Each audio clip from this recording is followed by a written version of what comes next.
sebelum saya menyampaikan firman untuk saudara-saudara sekalian, saya akan menyanyikan sebuah pujian tentang betapa kita harus memuji dan menyembah Tuhan Allah Bapa, Tuhan Yesus Kristus dan Roh Kudus.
Salam saudara pemirsa, sampai jumpa kembali dengan kami dalam program Berita Pengharapan. Saudara pemirsa, ada satu kata yang sangat tidak enak didengar, ialah rese. Ya.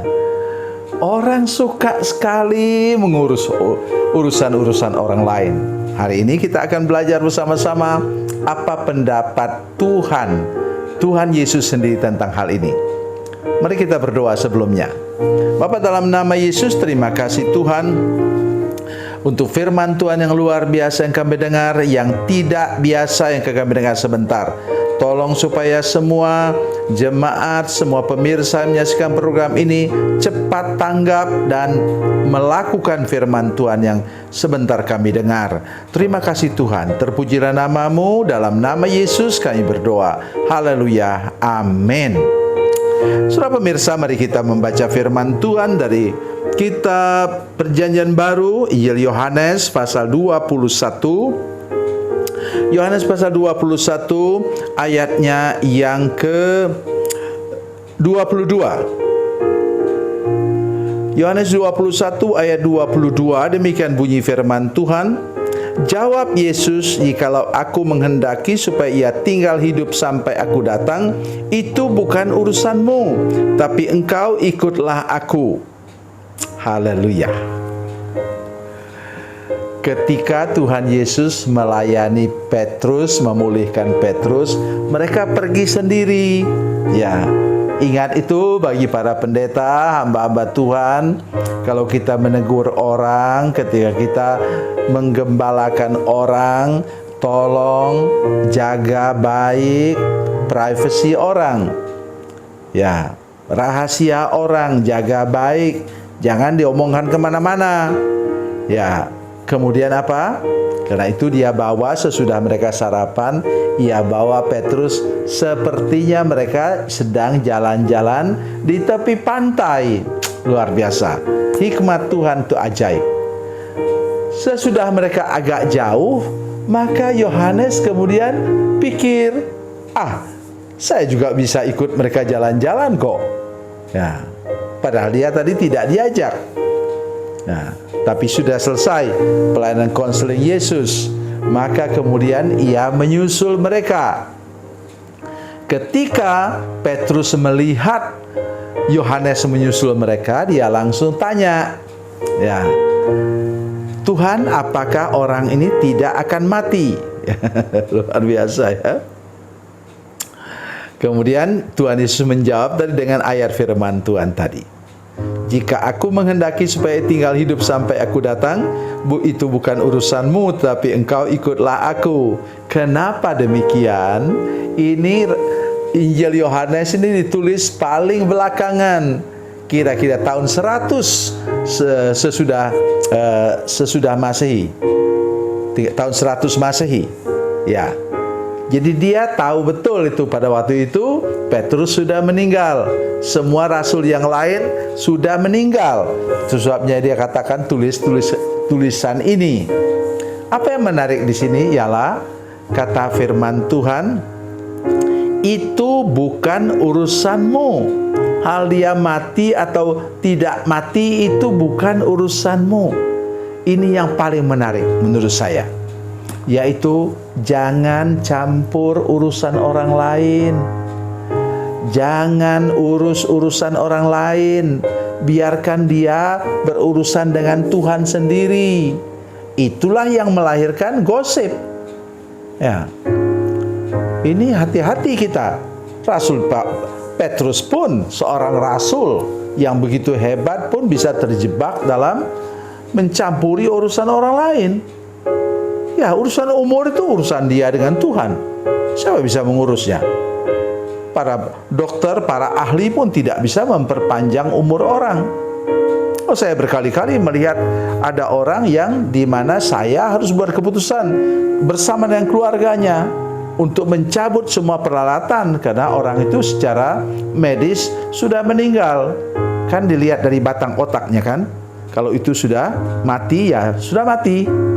Ya, jadi yang begitu ya bukan urusan kita lah, saudara-saudara sekalian. Itu urusan dia dengan Tuhan. Nah, sekarang mari kita perhatikan lain. Itu akan melahirkan gosip. Ya, katanya. Ya. Ini bisa melahirkan gosip juga kepada murid-murid yang lain. Katanya itu tidak akan mati loh Rasul Yohanes itu. Karena dia orang yang dekat dengan Tuhan, mengasihi Tuhan. Saudara sekalian, hanya 2 orang yang tidak pernah mati. Satu namanya Henokh, nanti silakan baca saudara sekalian dalam Kejadian pasal 5. Kemudian yang kedua ialah apa? Nabi Elia. Ya, nanti silakan baca dalam kitab 2 Raja-Raja pasal 1 dan pasal 2. Jadi itulah saudara-saudara sekalian, mari kita perhatikan ini sungguh-sungguh dalam hidup kita, bahwa jangan mencampuri urusan orang lain, termasuk juga suami istri. Kalau itu bagian wilayah pekerjaannya dia, tanggung jawab dia, jangan dicampuri. Mari kita belajar untuk menghargai orang. Nah, sekarang saya ingin bicara tentang saudara-saudara di gereja. Paling suka itu menggosipkan pendeta, menggosipkan majelis, bisik-bisik lagi. Aduh, katanya itu ibu bendahara itu kurang baik loh sikapnya. Karena itu saya tidak mau lagi kasih persembahan. Itu kesalahan besar saudara sekalian. Kalau toh dia berbuat dosa, itu urusan dia dengan Tuhan. Jangan kita campur-campur. Saudara masih lihat? Pernah lihat saudara sekalian, pernah baca? Misalnya seorang yang suka campur urusan orang lain, akhirnya mati gantung diri. Namanya siapa? Yudas. Nanti saudara bisa baca Injil Yohanes pasal 12 saudara sekalian. Ketika Maria mengurapi kaki Yesus dengan minyak narwastu yang harum, yang mahal harganya itu, Yudas katakan, kenapa tidak dijual 300 dinar dan hasilnya dibagikan pada orang miskin. Itu sikap resek saudara sekalian, campur urusan orang lain. Dan dia ditegur oleh Yesus, biarkan dia melakukannya untuk persiapan penguburanku. Kenapa dia campur tangan urusan orang lain? Dia pencuri, kata Yohanes. Hati-hati kita. Berarti ada maksud tersembunyi di balik kita campur tangan urusan orang lain. Oleh sebab itu sekali lagi, uruslah urusanmu sendiri dan engkau akan hidup berkenan kepada Tuhan. Bila engkau tidak mau campur tangan urusan orang lain, itulah hidup yang berkenan kepada Tuhan. Tuhan Yesus memberkati, Tuhan Yesus baik. Mari kita berdoa. Bapa, dalam nama Yesus, terima kasih untuk teguran firman Tuhan hari ini. Tolong hamba-Mu juga Tuhan, sebagai pendeta yang sudah tua, juga termasuk orang-orang lain yang mendengarkan firman Tuhan, terutama kami hamba-hamba Tuhan, supaya kami tidak resek, tidak campur tangan urusan orang lain. Terima kasih Tuhan. Terima kasih untuk firman Tuhan yang luar biasa ini. Dalam nama Yesus, haleluya. Amin.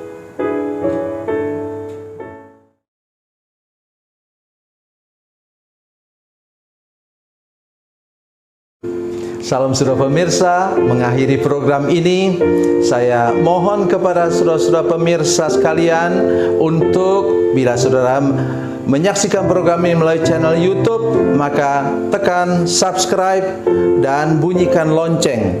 Dan bila saudara menyaksikan program ini melalui channel Facebook, maka tolong saudara-saudara sekalian tekan like dan juga komen. Dan demikian pula bila sudah menyaksikan program Makan Bergizi hari ini yang tertulis, maka tekan yang sama juga, tekan like dan tekan komen. Dan tolong saudara-saudara sekalian untuk membagikan program ini, share program ini di channel saudara-saudara sekalian, supaya lebih banyak lagi orang diberkati melalui program ini. Tuhan Yesus memberkati, Tuhan Yesus baik.